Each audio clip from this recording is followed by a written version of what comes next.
Sean todos muy bienvenidos a este nuevo episodio de la Catequesis del Nefrón. En la sesión de hoy comenzaremos a profundizar sobre las tres fuentes del depósito de la fe de las que hablábamos al final del episodio anterior, deteniéndonos particularmente en el papel insustituible que tiene la Sagrada Escritura en la transmisión de la revelación y en el desarrollo de nuestra vida espiritual. No dejen de compartir el contenido con los amigos que crean que podrían interesarse en aprender algo más sobre este tema. Y ahora, entremos en materia.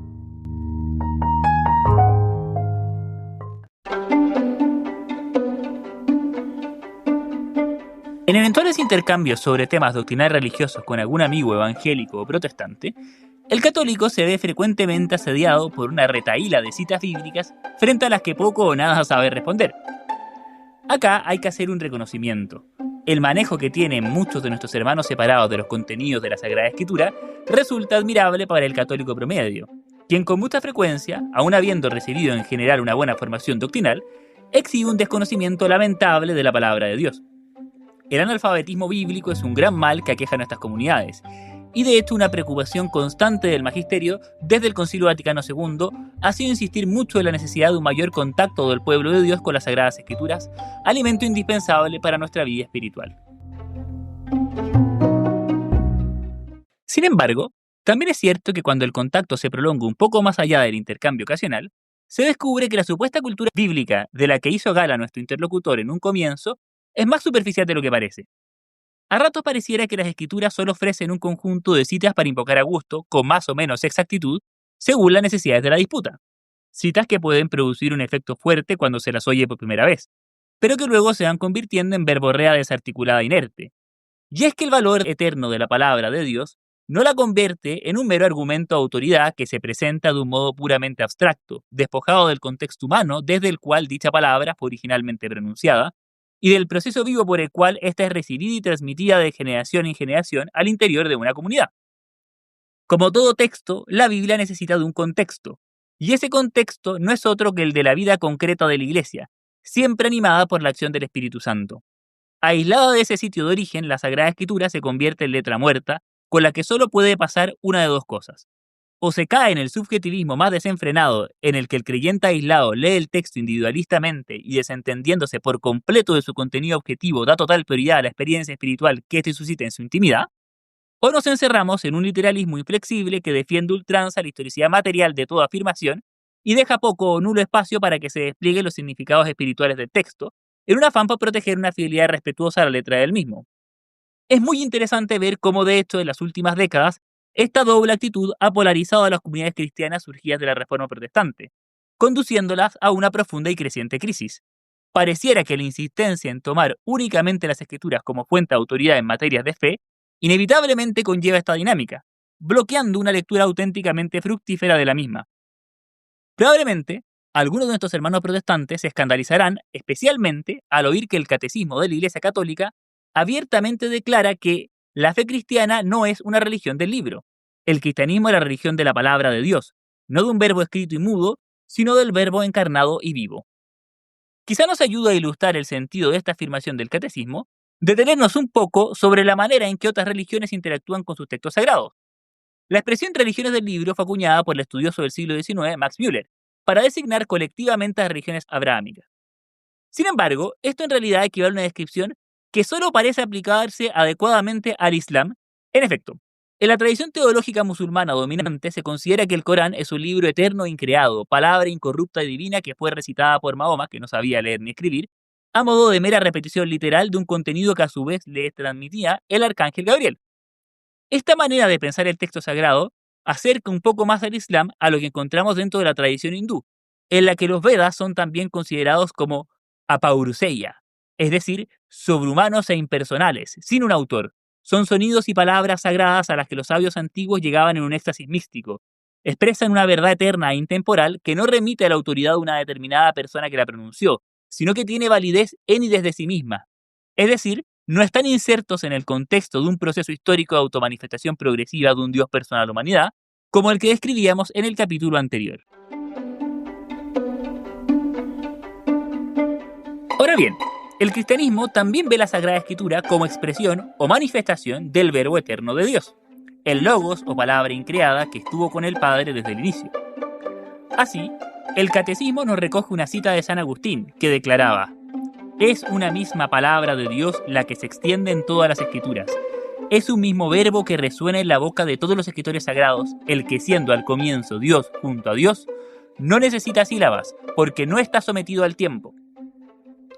Pero nótese la referencia que introduce el propio Agustín a unos escritores sagrados en los que esta palabra resuena. Este es un elemento fundamental, porque nos recuerda que para quedar registrada en la Biblia, esa palabra divina debió convertirse en palabra humana.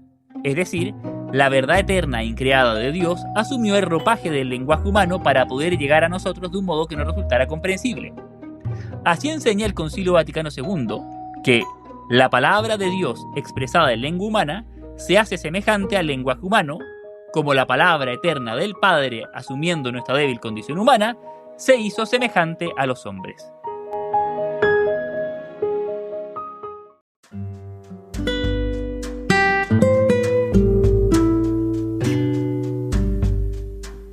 Esta conexión íntima entre el misterio de la encarnación y la gestación de la Sagrada Escritura nos hace ver que lo importante de la Biblia no es la mera literalidad de un texto intemporal. Al contrario, estamos hablando de un texto en el que la verdad eterna se temporaliza, se expresa en un determinado contexto y abre un proceso histórico y pedagógico a través del cual los seres humanos podemos ir alcanzando una comprensión progresiva del mensaje que Dios nos quería comunicar. Precisamente por eso, el valor perenne de la Sagrada Escritura no la convierte en ningún caso en un texto que pueda ser aislado de su contexto de origen, sino que por el contrario requiere ser mantenido en el seno de ese proceso vivo de la acción de Dios en su pueblo. Y precisamente por ese motivo es inadmisible la idea de que la Escritura pueda y deba ser tomada como única fuente de autoridad en materias religiosas. Esta consideración tan abstracta e individualista de la Sagrada Escritura pierde de vista el mismo proceso histórico a través del cual ella surgió y la manera en la que ésta concretamente ha llegado hasta nosotros. El Concilio Vaticano II plantea el asunto en los siguientes términos: dispuso Dios benignamente que todo lo que había revelado para la salvación de los hombres permaneciera íntegro para siempre y se fuera transmitiendo a todas las generaciones. Por ello, Cristo Señor, en quien se consuma la revelación total del Dios Sumo, mandó a los apóstoles que predicaran a todos los hombres el Evangelio, comunicándoles los dones divinos. Este Evangelio, prometido antes por los profetas, lo completó él y lo promulgó con su propia boca, como fuente de toda la verdad salvadora y de la ordenación de las costumbres, lo cual fue realizado fielmente, tanto por los apóstoles, que en la predicación oral comunicaron con el ejemplo e instituciones lo que habían recibido por la palabra, por la convivencia y por las obras de Cristo, o habían aprendido por la inspiración del Espíritu Santo, como por aquellos apóstoles y varones apostólicos que, bajo la inspiración del mismo Espíritu, escribieron el mensaje de la salvación. Mas, para que el Evangelio se conservara constantemente íntegro y vivo en la Iglesia, los apóstoles dejaron como sucesores suyos a los obispos, entregándoles su propio cargo de magisterio. Como podemos ver en esta cita, debe salvaguardarse, ante todo, la prioridad del evento histórico de la revelación, el mismo acontecimiento de Cristo. A partir del evento surge una necesidad para la comunidad que fue testigo del mismo de difundir el mensaje evangélico, y esta difusión tiene lugar de dos maneras. La primera es la simple predicación oral, en la que los apóstoles transmitían con sus palabras, pero también con su ejemplo y con las instituciones que establecían en las primeras comunidades, lo que habían recibido del mismo Cristo. La segunda, que es históricamente un poco posterior, es la puesta por escrito del mensaje en cuestión, llevada a cabo bajo la inspiración del Espíritu Santo, es decir, la gestación concreta de la Sagrada Escritura. Evidentemente, esa escrituración no pretendía dejar sin valor o anular la tradición oral preexistente, sino que por el contrario atendía a su fiel preservación y promoción. Por último, para que se conservara íntegro a las generaciones futuras el mensaje transmitido, los propios apóstoles comunicaron la autoridad que habían recibido de Cristo a otros varones de la comunidad, de modo que la labor de enseñanza autorizada y guía de la comunidad se prolongase a lo largo del tiempo.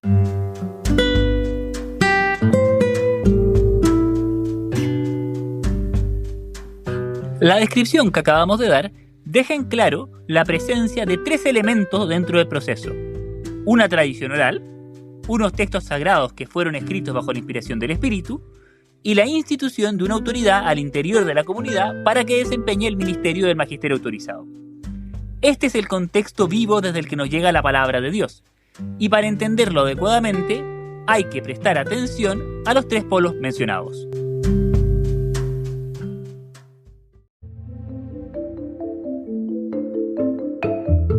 En el próximo episodio hablaremos un poco más sobre el papel de la tradición y el magisterio.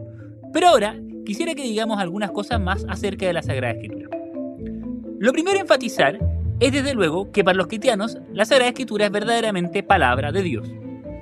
Desde muy antiguo, los judíos empezaron a tomar con especial veneración ciertos textos, partiendo por la Torá, el libro de la ley contenido en el Pentateuco, los primeros 5 libros del Antiguo Testamento, al que luego sumaron los escritos de los profetas y otros textos más.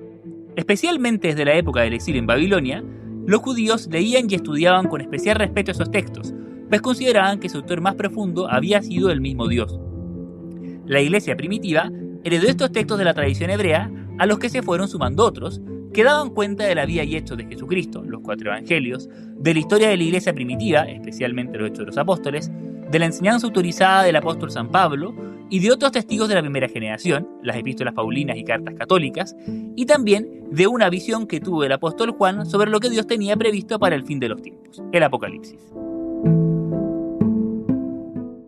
Todos estos textos eran leídos asiduamente por los primeros cristianos, particularmente en el contexto de la asamblea litúrgica, y se consideraban auténtica palabra de Dios. Es la misma Sagrada Escritura la que reconoce la eficacia espiritual de la lectura atenta de los textos inspirados. Así, San Pablo recomienda a Timoteo, ante las dificultades que está experimentando en la comunidad sobre la que fue constituido obispo, permanece fiel a la doctrina que aprendiste y de la que estás plenamente convencido. Tú sabes de quién la has recibido. Recuerda que desde la niñez conoces las Sagradas Escrituras. Ellas pueden darte la sabiduría que conduce a la salvación mediante la fe en Cristo Jesús. Toda la Escritura está inspirada por Dios y es útil para enseñar y para arguir, para corregir y para educar en la justicia, a fin de que el hombre de Dios sea perfecto y esté preparado para hacer siempre el bien. Por ser palabra de Dios, se debe sostener que las Sagradas Escrituras nos enseñan la verdad y que no hay en ellas errores. Nuevamente, esta inerrancia bíblica fue explícitamente reafirmada por el Concilio Vaticano II, que dice la Dei Verbum: como todo lo que los autores inspirados o hagiógrafos afirman debe tenerse como afirmado por el Espíritu Santo, hay que confesar que los libros de la Escritura enseñan firmemente, con fidelidad y sin error, la verdad que Dios quiso consignar en las sagradas letras para nuestra salvación. Pero acá es importante observar la manera en que la fórmula empleada por el concilio introduce una importante salvedad o restricción. La verdad que los libros de la Biblia transmiten sin error es aquella que Dios quiso consignar en ella para nuestra salvación. Para entender este punto hay que profundizar un poco más en el concepto de inspiración. Que la Biblia sea palabra de Dios no significa que ella haya bajado volando desde el cielo. Los libros que componen la Sagrada Escritura fueron escritos por autores humanos, a los que llamamos hagiógrafos o escritores sagrados, en un momento histórico y un contexto social determinados. Creemos que dichos autores, aun siendo auténticos autores del texto en cuestión, lo escribieron bajo la inspiración del Espíritu Santo. Y esa inspiración no es una especie de enajenación. Se supone que estuvieran obedeciendo un dictado en trance. Se trata más bien de una especial asistencia sobrenatural que los impulsó a escribir, los iluminó para entender qué hechos debían contar, qué significado atribuirles y cómo exponerlos. Siendo verdaderos autores, de hecho los hagiógrafos han dejado también su impronta personal en los textos que escribieron, y eso no disminuye el valor del texto, sino que precisamente forma parte de ese proceso de encarnación de la palabra divina que vuelve el mensaje accesible a nuestra comprensión. Por eso, que el texto esté inspirado no obsta que se estudien también ciertos aspectos humanos del mismo, prestando por ejemplo atención a los estilos y usos literarios que eran comunes en el contexto en que la Biblia fue redactada, reconociendo que al comunicar un hecho histórico pueden incurrir en imprecisiones colaterales que no atentan contra el mensaje de fondo a transmitir, que en su modo de expresarse están influidos por la mentalidad y convicciones propias de la época y cultura en la que estaban inmersos, etc.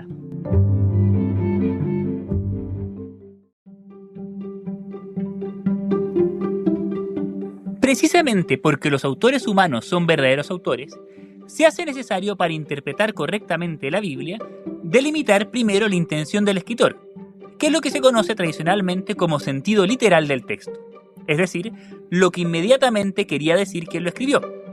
En las últimas décadas, los romanos pontífices han insistido en que para discernir adecuadamente este sentido literal, el teólogo puede sin duda valerse de las herramientas que ofrece hoy la crítica histórica moderna.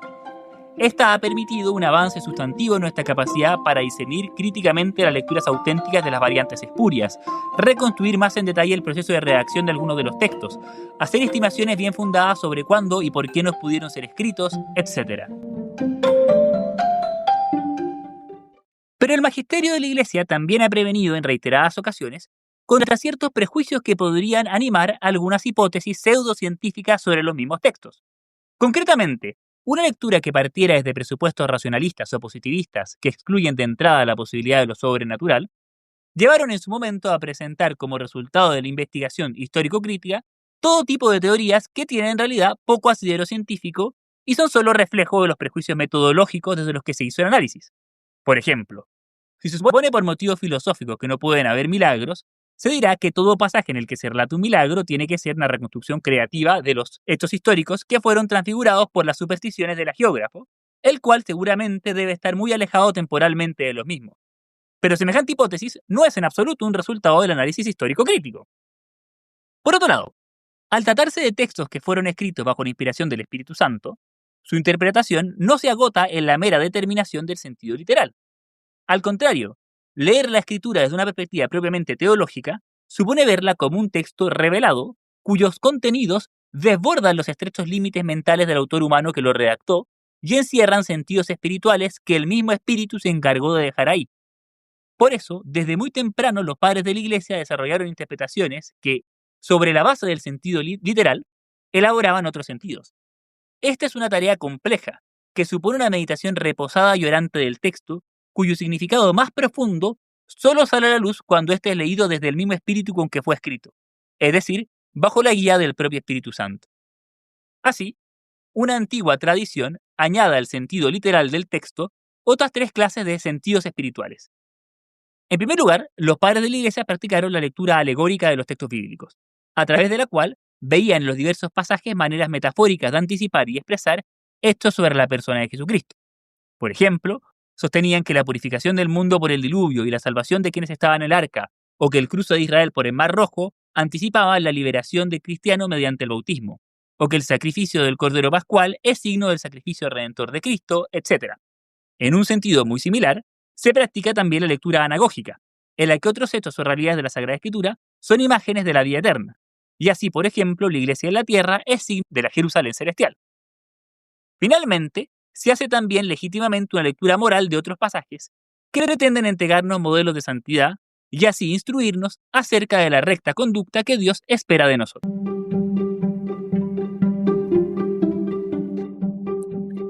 Pero sobre todo, el Concilio Vaticano II recalcó tres criterios fundamentales que el intérprete debe tener siempre en cuenta.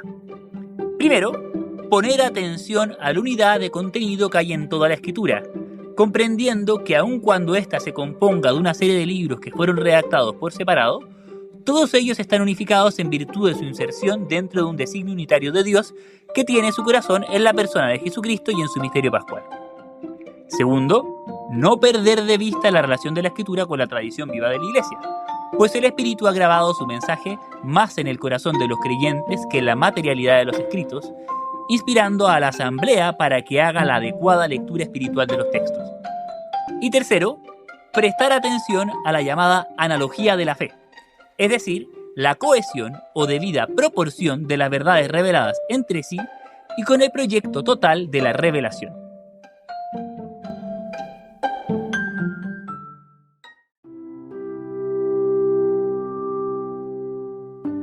Esta necesidad en la que tanto hemos ido insistiendo de poner la Biblia en relación con la tradición viva de la Iglesia para interpretarla correctamente, se vuelve todavía más obvia y acuciante cuando nos vemos en la necesidad de responder a la obvia pregunta por cuáles son los libros que deben ser considerados como inspirados y cuáles no. Y es que, nos guste o no, la determinación del canon de textos que componen la Biblia no es obra de la propia Biblia, sino un resultado espontáneo de la tradición que luego fue sancionado con autoridad por el magisterio. En los primeros siglos de la Iglesia, se ve que las comunidades cristianas hacen un importante trabajo discriminatorio, escogiendo ciertos textos para ser leídos en la asamblea como palabra de Dios, y excluyendo otros como apócrifos o no representativos de la enseñanza auténtica recibida de los apóstoles. Sin embargo, está claro que en esta etapa primitiva no se contaba aún con un canon unificado.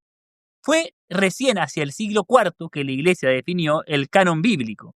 El llamado Decreto de Damasio nos entrega un primer documento autorizado del Magisterio en el que están enumerados todos los libros que componen la Sagrada Escritura. En realidad, parece que a estas alturas la convicción en la Iglesia respecto a cuáles eran los textos a incluir en el canon era bastante unánime. De los 73 libros que componen el canon que usamos hoy, solo hay 7 respecto de los cuales se produjo cierta discusión, los llamados deuterocanónicos, que no aparecen mencionados en todos los listados que nos han llegado, pero finalmente terminaron por imponerse de modo universal. La validez de este canon fue reiterada y proclamada como dogma solo mucho después. Concretamente fue el Concilio de Trento el que en el siglo XVI, reaccionando ante la pretensión de los reformados de excluir del canon los libros deuterocanónicos, sintió necesidad de hacer un pronunciamiento solemne a este respecto, declarando que la Iglesia tiene por inspirados todos los libros del canon y en todas sus partes. Este papel crucial de la tradición y el magisterio en la configuración del canon bíblico es el que llevaba a San Agustín a declarar con audacia: yo no creería en el Evangelio si no me moviera a ello la autoridad de la Iglesia Católica. El canon que venimos describiendo se caracteriza por haber contemplado tanto los libros del Antiguo como del Nuevo Testamento. En esto, la Iglesia ya estaba tomando una decisión muy importante, pues supuso rechazar aquellas herejías de los primeros siglos, como la de Marción, que postulaban una contradicción total entre ambas etapas de la revelación, atribuyendo incluso ambas revelaciones a dioses diversos, uno bueno y espiritual y otro malvado que encerró las almas en la materia. En contra de eso, la Iglesia enseña que el Antiguo Testamento es una parte de la Sagrada Escritura de la que no se puede prescindir. La antigua alianza no ha perdido su valor, y si bien ésta alcanza su plenitud de significado a la luz del Nuevo Testamento, no quedó revocada o derogada por este. En efecto, Jesucristo recibió con veneración los textos sagrados hebreos, y afirmó y defendió repetidamente la validez de la antigua ley, sin pretender abolirla, sino más bien buscando llevarla a su plenitud. No obstante, el Antiguo Testamento debe ser siempre visto como una preparación del Nuevo, y solo a la luz de ésta adquiere pleno sentido. En ese sentido, lo que afirman estos libros de la Escritura, aun siendo palabra de Dios, no es la palabra definitiva, sino una etapa dentro del proceso de la revelación.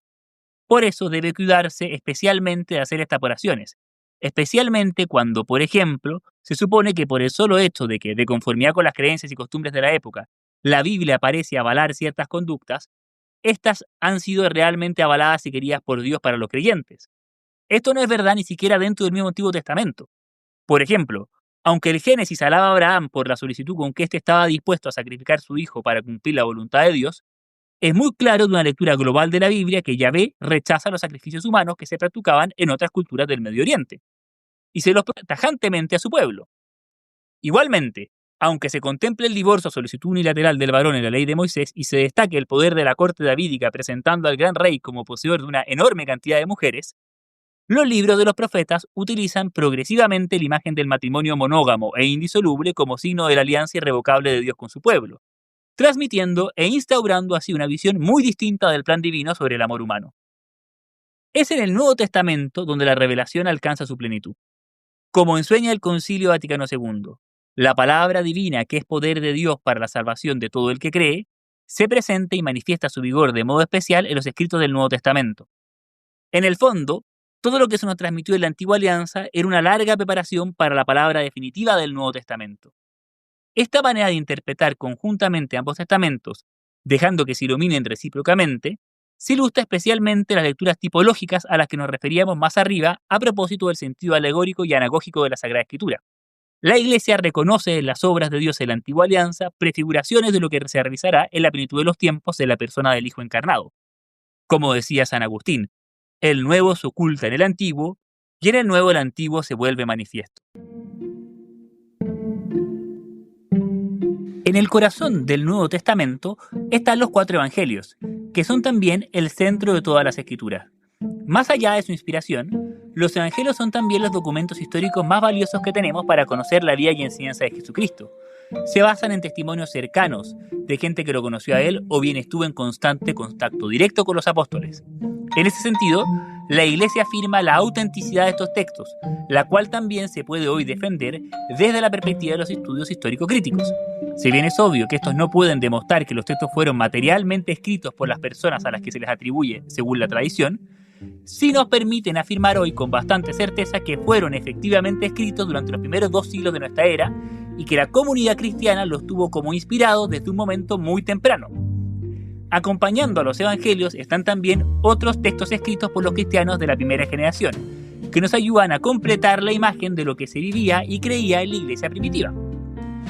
Por eso, la iglesia recomienda muy especialmente a todos los fieles la lectura asidua de estos textos, que son el alimento más sólido que puede haber para nuestra fe y nuestra vida interior, y que tenemos obligación grave de conocer lo más a fondo que podamos en la medida de nuestras posibilidades.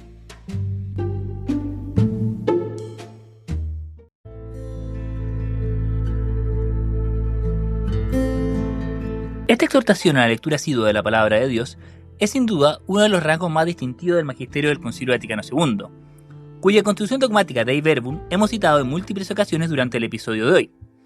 En efecto, uno de los grandes ejes programáticos del concilio, en continuidad con una tendencia que ya se veía también en los romanos pontífices que le precedieron, fue poner nuevamente la Sagrada Escritura en el centro de la vida de la Iglesia. Es que en definitiva la tentación de reducir las Escrituras a un mero stock de citas para sacar a colación de un modo acomodaticio con el objetivo de dar fundamento de autoridad a ciertas doctrinas, es algo que también se ha dado en el mundo católico. Especialmente se podría considerar que durante buena parte de la modernidad hubo un fuerte declive de los estudios bíblicos, las fascinaciones escolásticas por las disputas dogmáticas de gran rigor metafísico argumentativo y la presentación sistemática de la teología hizo que con frecuencia las referencias bíblicas quedaran reducidas a un adorno para especulaciones teológicas que muchas veces habían perdido raíz escriturística. En ese sentido, se puede considerar al protestantismo que a veces la defensa tridentina de la necesidad de complementar la escritura con los datos que aporta la tradición y el magisterio llevó a que el esfuerzo se concentrara en la inserción del especular teológico dentro de las referencias a los grandes autores y las declaraciones de los concilios, y este estuviera menos bíblicamente animado, lo cual se constata fácilmente en el hecho de que es una época en la que, a diferencia del periodo anterior, abundan entre los escritores católicos mucho más los tratados de teología escolástica que los grandes comentarios bíblicos. Y si bien es cierto que en el contexto actual queda mucho por avanzar en los estudios bíblicos católicos, está muy claro que la tendencia es a que en todas las áreas de la teología la especulación sistemática venga precedida de un previo recorrido bíblico lo más completo posible, de tal modo que la reflexión esté internamente informada e inspirada por la palabra de Dios y no meramente apoyada en ella como argumento extrínseco para conclusiones que son alcanzadas por otra vía. Pero el mayor protagonismo de la Sagrada Escritura en la vida de la Iglesia no se logra fundamentalmente a través de la edición de manuales de teología renovados. De hecho, el primer contexto en el que los fieles son puestos en contacto con la palabra de Dios no son los estudios teológicos formales, sino la liturgia de la Iglesia. Como espero podamos detallar en el episodio siguiente, es muy importante no perder de vista que estos textos fueron originalmente compuestos no para su lectura individual al calor de la chimenea en una tarde lluviosa, sino para ser proclamados comunitariamente ante la asamblea creyente. Uno de los principales ejes de la reforma litúrgica llevada a cabo por el concilio fue reprogramar la distribución de las lecturas a lo largo del año litúrgico, disminuyendo las fiestas con lecturas propias y privilegiando en cambio que se respetara el ciclo de lecturas corridas para que mediante la participación de los fieles en la Eucaristía se pudiera, al cabo de 2 o 3 años, tener un recorrido bastante completo de los contenidos de la Biblia. Este plan altamente programado hace que, de hecho, un católico que participa de manera regular en la Eucaristía acabe al poco tiempo teniendo una formación bíblica mucho más amplia y global que la de quienes participan en comunidades eclesiales en las que la tendencia es que los pasajes sean escogidos al mero arbitrio del pastor de turno, cayéndose la tendencia a leer muchas veces lo mismo mientras se dejan por completo de lado otros textos. También en la catequesis y en general en todas las actividades pastorales formativas, es de gran relevancia que se procure informar todos los contenidos de la Sagrada Escritura, convirtiéndola en una auténtica columna vertebral de la predicación. Ese es el motivo, por ejemplo, por el cual en estas catequesis hemos preocupado de entregar no solo citas ocasionales que van como anillo al dedo para apoyar una afirmación que se ha hecho al pasar, sino detenernos con cierta frecuencia a reproducir pasajes más extensos. Naturalmente, ese esfuerzo por ver los textos en su contexto puede ser un poco más agotador, pues con frecuencia sentiremos que solo somos capaces de ver la conexión con nuestra vida de solo algunas partes del pasaje repasado, mientras que otras nos resultan ajenas o extrañas, incluso oscuras o confusas.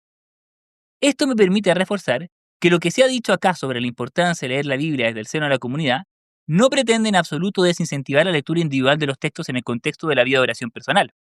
Si bien su contexto más propio es la asamblea litúrgica, el estudio de los mismos por cuenta propia prepara especialmente para que esa lectura comunitaria tenga mucho más fruto. Nos da particularmente la oportunidad de enfrentarnos con textos que nos interpelan y que incluso nos confunden o cuestan comprender. Y eso no es problemático. Si algo puede colegirse de lo que se ha ido diciendo hasta acá, es que la Sagrada Escritura es un texto extremadamente complejo, que admite niveles muy diversos de interpretación y tiene contenidos que es imposible agotar en un mero examen superficial. De lo que se trata es primero que nada de conocerlos y de leerlos con una mirada de fe. Será muy de a poco, en la medida en que vayamos progresando en nuestro camino espiritual, que esos textos que al principio parecían misteriosos se irán abriendo con nuevos alcances y aplicaciones para nuestra vida concreta. En ese sentido, no hay que perder de vista que el mismo espíritu que inspiró a los hagiógrafos inspira también al cristiano que hoy se enfrenta con el texto en cuestión, abriéndole sentidos nuevos y removiéndolo eficazmente para la conversión y el crecimiento en santidad. En suma, es deber grave de todo cristiano esforzarse por recurrir a este alimento espiritual y hacer tener un conocimiento de las Escrituras que sea acorde a las posibilidades que ofrece el propio nivel cultural y circunstancias vitales. Esto, por cierto, no se resuelve a través de atracones impulsivos, sino mediante un hábito sostenido en el tiempo que permite ir combinando esa lectura constante de la palabra de Dios con la revisión de otros recursos formativos que parezcan más acorde al nivel de nuestra formación y a nuestras actuales circunstancias espirituales. Pero de ninguna manera es bueno que nos conformemos con mera papilla piadosa mientras dejamos el alimento sólido de la Biblia para más adelante que no se concreta nunca. Esto vale también a nivel de la vida familiar, que es donde en general se recibe la primera instrucción cristiana. Es importante que las Escrituras estén también presentes en esa primera catequesis, que naturalmente no puede aspirar a adentrarse en las sutilezas más abstractas del dogma, pero sí puede comunicar de un modo sencillo y pedagógico los diversos relatos que forman parte importante del texto bíblico. Lamentablemente, las sensibilidades imperantes en nuestra cultura pueden hacer que hoy los padres experimenten excesivo temor de exponer a sus hijos a la Sagrada Escritura, cuyos contenidos pueden parecerlos inadecuados para la infancia.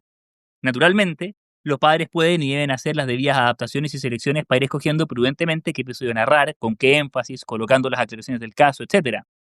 Pero al hacerlo, deben también confiar en la capacidad de los niños para estar abiertos a las cosas del Espíritu, que actúa también en sus almas y los dispone a entender las cosas de Dios con una sencillez y sensatez que con frecuencia abisma a los adultos. Es natural que tengan confusiones y miedos, o que nos hagan preguntas que no siempre sabemos bien cómo responder.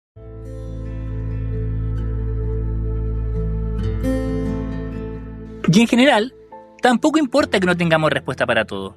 Es mucho más importante que vean ese respeto y veneración con que acudimos al texto y escuchamos su misterio, esforzándonos por entender lo mejor que podamos y reconociendo que también a veces la fe nos desafía. A fin de cuentas, el contacto con la palabra de Dios no tiene por objetivo únicamente darnos una respuesta fácil a todas las preguntas, sino más bien interpelarnos e impulsarnos por un camino de diálogo confiado con el Señor, en el que sinceramente abrimos nuestros temores y buscamos fielmente corresponder cada día con mayor fidelidad a su invitación. Como se declara en el Salmo 119, tu palabra es una lámpara para mis pasos y una luz en mi camino. Hice un juramento y lo sostengo de cumplir tus justas decisiones. Estoy muy afligido, Señor. Vivifícame conforme a tu palabra. Acepta, Señor, la ofrenda de mis labios y enséñame tus decisiones. Mi vida está en constante peligro, pero yo no me olvido de tu ley. Los pecadores me tienden una trampa, pero yo no me aparto de tus preceptos. Tus prescripciones son mi herencia para siempre, porque alegran mi corazón. Estoy decidido a cumplir tus preceptos siempre y a la perfección.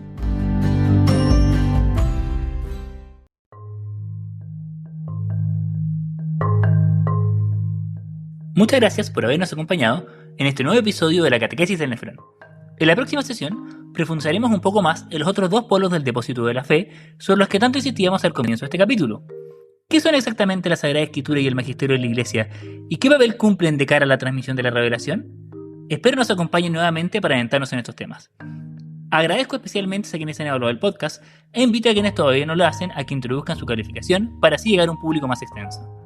También agradezco especialmente los comentarios y las respuestas a las encuestas que son de gran ayuda para ir mejorando la calidad de nuestro contenido. Muchas gracias por seguir escuchando. Nos vemos en el próximo episodio.